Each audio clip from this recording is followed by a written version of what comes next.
نحمده ونصلي على رسوله الكريم اما بعد فاعوذ باللہ من الشیطان الرجیم بسم اللہ الرحمن الرحیم۔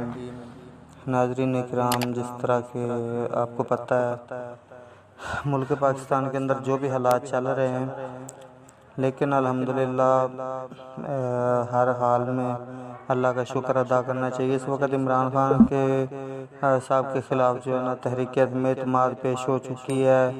سیاست اتنا بڑا گند ہے کہ ہر کوئی بندہ ایک دوسرے کو چور ڈاکو یہ وہ کہہ رہا ہے، لیکن اہل حدیثوں کے لیے خوشخبری یہ ہے کہ الحمدللہ جانشین یزدانی شہید رحمۃ اللہ علیہ، اور وہ بندہ جس نے چھوٹی سی عمر میں یزدانی شہید رحمۃ اللہ علیہ کا مشن اپنایا، اور پھر اس مشن کو لے کر گلی گلی نگری نگری کوچا کوچا شہر شہر بستی بستی میں جو ہے نا، چاہے وہاں پہ ایک بھی اہل حدیث گھر ہے تو وہاں پر لے کر اس مشن کو پہنچایا۔ الحمدللہ میری مراد صاحبزادہ حافظ عبدالرؤف یزدانی صاحب، الحمدللہ ان پر حکومت نے جو ہے نا 3 سال کی پابندی لگائی تھی، لیکن الحمدللہ آج حافظ صاحب جو ہے نا وہ اس پابندی سے جو ہے نا بری ذمہ ہو چکے ہیں، مطلب کہ ان کی پابندی ختم ہو چکی ہے۔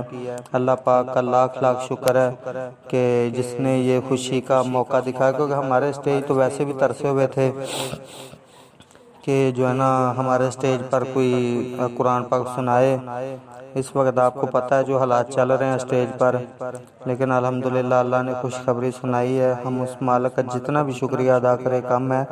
اور دوسرا، حافظ صاحب کی صحت کے حوالے سے سارے بھائی دعا کریں، اللہ پاک حافظ صاحب کو مکمل شفائے کاملہ عاجلہ نصیب فرمائے، اور حافظ صاحب پھر اسی طرح اپنے اور ہمارے قائد یزدانی شہید رحمۃ اللہ علیہ کے مشن کو لے کر گھر گھر پہنچائیں اور دین کا کام کریں۔ قرآن پاک سے بات ہے، جب سنتے ہیں نا حافظ صاحب سے، ہمیں تو یزدانی شہید رحمۃ اللہ علیہ کی یاد آتی ہے۔ ہم تو ان کا چہرہ بھی دیکھتے ہیں تو ہمیں یزدانی شہید رحمۃ اللہ علیہ کی یاد آتی ہے کہ یار اس چہرے نے یزدانی شہید رحمۃ اللہ علیہ کو بھی دیکھا ہوا ہے، اور یہ چہرہ جو ہے نا ان کا مشن لے کر الحمدللہ پورے پاکستان کیا پوری دنیا میں پھر رہا ہے۔ اللہ پاک حافظ صاحب کو خوش رکھے، آباد رکھے، ان کی حفاظت فرمائے اور صحت والی لمبی زندگی عطا فرمائے۔ السلام علیکم ورحمۃ اللہ وبرکاتہ۔